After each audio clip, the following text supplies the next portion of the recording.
I've been looking for the Polystyrene Punk for over a year now. Butch and I got the case last December. I remember that day like it was yesterday. It was snowy, 10 p.m. I was stuck in the office late that night working. I was nearly about to fall asleep when I got the call from Sarge. The call that set this whole thing in motion. Sarge was assigning me a new case.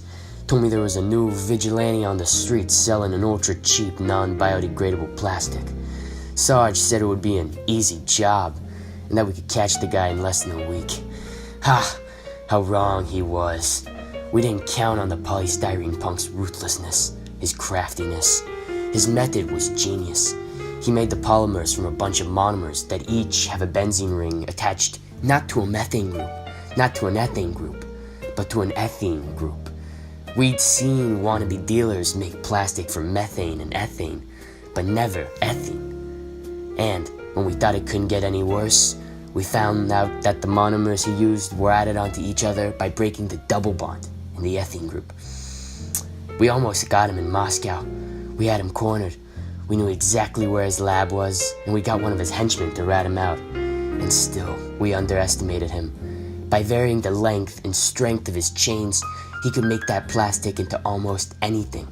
He could even manipulate the melting point and elasticity. God, how naive we were back then. And now, rumor has it, he's been working on a new kind of plastic. Something more dangerous, more lightweight, less biodegradable. Who knows? Who knows? I think this is the place. I think you're right, Butch. Jesus Christ, Cliff. We've been getting a lot of calls about polystyrene pollution in this area recently. You think it's the Punk? Do I think it's the Punk? Who else could it be, Butch? Look, you got a PhD in plastics, but you can be a real idiot sometimes asking questions like those. I mean, he's the ringleader of the operation. We know this. All I'm wondering is whether or not he started that new plastic distribution. Can't believe people like the Polystyrene Punk exist. This world seems to be getting worse. The world is being deteriorated by non-degrading plastic. Every year we end up dumping 8 million metric tons of plastic into the ocean, which will only get worse with time. It is estimated that by 2025, the world will use twice as much plastic as it does today. The sheer amount of plastic being dumped into the ocean is unsustainable and will make various ecosystems and marine life as a whole suffer terribly, which will only create even larger of an issue. If we do nothing to change our ways, the ramifications could lead to apocalyptic times and the end of the human race as we know it. You speak the truth, Butch. And the sooner we catch outlaws like the Polystyrene Punk, the sooner we'll end all this madness. But still, even if we catch one plastic mobster, the problem is still there. We need to think of the bigger picture. I know you don't like it when I bring it up, but we gotta invest in bioplastics and methods to break down ordinary plastics. One recent solution has been to use plastic-eating worms, which are able to break down the strong carbon-carbon bonds which hold polystyrene together. If these worms are effective, plastics could be shipped to special facilities, which could have massive numbers of plastic-eating worms to properly dispose of tough plastics like polystyrene. Look, Butch, I love you, but that's the dumbest idea I ever heard. Worms? Are you kidding me? I mean, what do you want these worms to do? Eat millions of metric tons of plastics and solve this problem single-handedly? Listen to me, Cliff. You're crazy. You're crazy. Maybe you're right, but worms aren't our only hope. There are also bioplastics which are produced from natural resources other than petroleum, like cornstarch and cellulose. Some of these plastics have nowhere near as harsh an effect on the environment by being able to quickly degrade and be disposed of much more easily. Okay, riddle me this then, genius. If we can already produce plastics which are able to degrade naturally over a realistic period of time, why aren't they already being implemented on a large scale? Well, you see, Cliff, it's not that simple. Yeah, we have created plastics which are friendly to the environment, but the likelihood they will be implemented anytime soon is low. These new bioplastics are still incredibly expensive to manufacture compared to their petroleum-based counterparts, and are generally not as strong, which makes it difficult to use it as a replacement for products which require integrous plastics. Look, I admire what you're saying. It's honorable, it's great, but the clock's ticking. As we speak now, the Polystyrene Punk is probably developing his new plastic. We gotta go.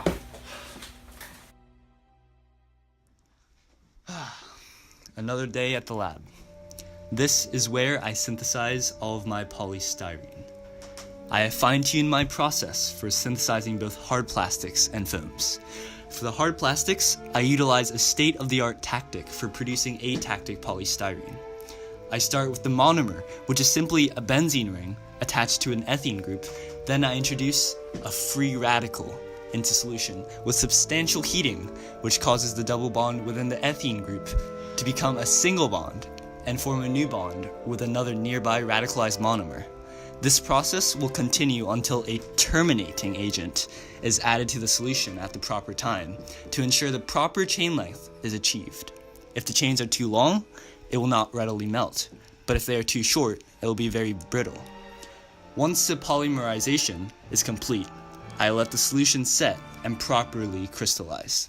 In the end, I will have produced atactic polystyrene, which will melt near 90 degrees Celsius and will be able to be molded into any form I see fit. Yet, this is not all I have been working on.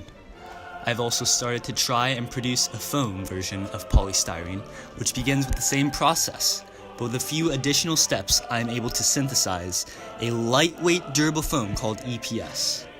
To produce this plastic foam, I start with the same process mentioned before.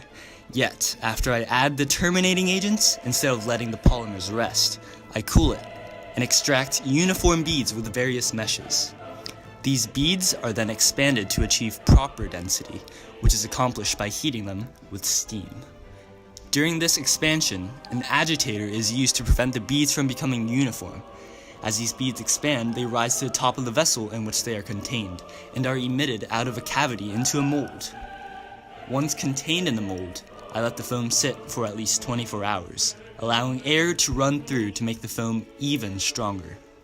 In the end, I have created an ultra-durable moldable foam, which will make me unstoppable.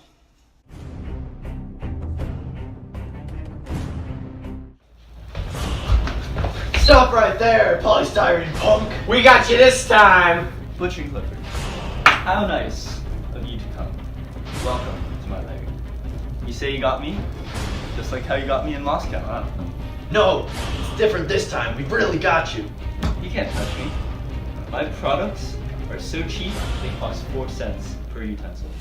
They may be cheap, but they're not sustainable. All biodegradable plastics are only twice as expensive. Curse you. I may not be able to produce plastic anymore, but you will never catch me alive.